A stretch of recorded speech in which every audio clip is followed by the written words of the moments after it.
Did Township Supervisor O'Leary really call all citizens who oppose the community center rodeo clowns? Well, I'm Township Supervisor Dan O'Leary, and no, it's just another Romeo Rambler team lie. Look, we had an opportunity to acquire property, to convert a portion to a community center, and use some of the land to attract a major industrial company to the area, what we call the unicorn deal. On September 18th in 2019, I encouraged people to vote their conscience for or against. I asked them to make their decision based on facts, not misinformation that was deliberately being circulated by some. I explained that there were four groups with a vested financial or political interest in killing the community center millage. The four vested interests were a competing buyer. Coincidentally, the company was owned and operated by Sam Previti's boss. A Bruce Township landowner who was competing for the Unicorn Project. The Bruce Township politicians who wanted the Unicorn Project in their town and wanted to keep Washington subsidizing Parks and Rec for Bruce Township. And of course, the caustic Romeo Rambler political team that tried like heck to knock us out in 2016 failed and are trying again with some new faces. At the time, I acknowledged reasons people might reject the millage, that there's legitimate reasons, and they could vote their conscience.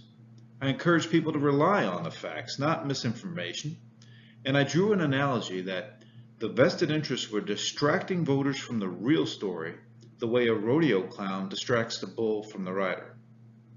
I didn't call all voters who voted no rodeo clowns. If you don't believe me, watch the brief video clip for yourself. If you don't believe in Parks and Rec, don't vote for it. 30% of our population doesn't vote for Parks and Rec every time the millage comes up. That's okay, that's their opinion. They have a right. I don't agree with them. I think it's good for the community. But they have a right. Some people don't want to see a tax increase for any reason. I get it. We are overtaxed as a nation. Not here in Washington in terms of what we do to you. In fact, 3 of our millages, we charge you under what you authorize us to do. That's how we roll. But it's not that way at the county and the state and the federal. We understand you're tax beleaguered. I get it. If you want to take that out on this project and lose the amenity, that's your choice. You have that right. Do it with information and facts. Do it on that basis, not on lies. And if you don't think it's the right deal, that's okay too. Some people say you need more, you need a pool. Some people say, I won't vote for it without a pool. Well, that's your choice. Some people say it's just too much. Maybe a smaller building would make more sense. Okay, but again, remember the cost issue. Remember the cost issue. The less than honest things that are going on, the people who want you to have their opinion, and they're willing to spend what they can and lie and use some ignorant people to spread their bull, are the people who want the unicorn deal in a different town and are doing anything to scuttle this deal so that they get it. They're not going to get it, but they're trying. There's other people who do want this property. That's a fact. You know, if the social media numbers are true, they're willing to pay more, who knows? But there are other people who, once they found out we bought it, they said, hey, we would have liked to buy that, and that's a good price. And they offered more than we are offering.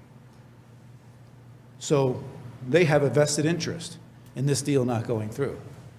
And there's people with political alliances, and there's this group that wants to run next time. Most of them the same group that failed last time, disrupted our community, were very nasty. You see that same nastiness on social media today. You want to vote them into office, vote them into office. But this nastiness in our community by nasty people has to stop. Has to stop. Just vote for it or against it. There's no need to be nasty to each other. And then, of course, there's the Bruce Township politicians.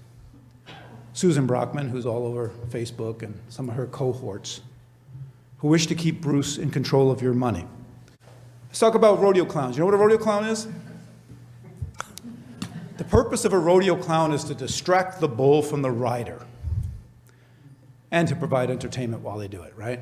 And the same could be said of some of the people deliberately spreading misinformation. I'm not talking about the people who have a sincere disagreement with the deal. Man, I work for you. If you disagree, you disagree. I respect that. Come talk to me. We'll debate it. That's cool. Go vote the way you want to vote. I'm talking about the people in that group that I just named, the 4 groups. The misinformation they're spreading is nothing more than the rodeo clown trying to distract you from reality. So as you can now plainly see, the Previti Rambler team was not honest with you. and this is one of many such times. Sam Previti claims he was the only board member who voted against the property purchase for the community center. But once again, he is not being honest with you. The vote to acquire the property was made on July 17th on videotape. It was unanimous, with Previti voting yes after he saw the appraisal and after he read a detailed contract with all the terms laid out, including the price. 1 month later, Sam then voted no to putting the millage before voters so you could decide for yourself whether you wanted the deal. What happened in between his yes vote to acquire the property and his no vote to put it before you, the voters? Well, his boss, through another company, became a competing bidder for the property. Now, whether Previti's vote changed due to that is something you'll have to decide for yourself. What can't be denied is that Previti voted for the purchase, but then voted to deny you the right to make the decision for yourself 1 month later. I voted to give you the power to make the decision, and you made your decision for your own reasons. You rejected the millage, and I respect that. But there's nothing about Sam Previti's actions regarding Total Soccer that were honorable or in your best interests. You can't let that kind of dishonest approach, that corrupt approach, become the norm in Washington Township. On August 4th, I ask you to vote for me, Dan O'Leary, for Township Supervisor.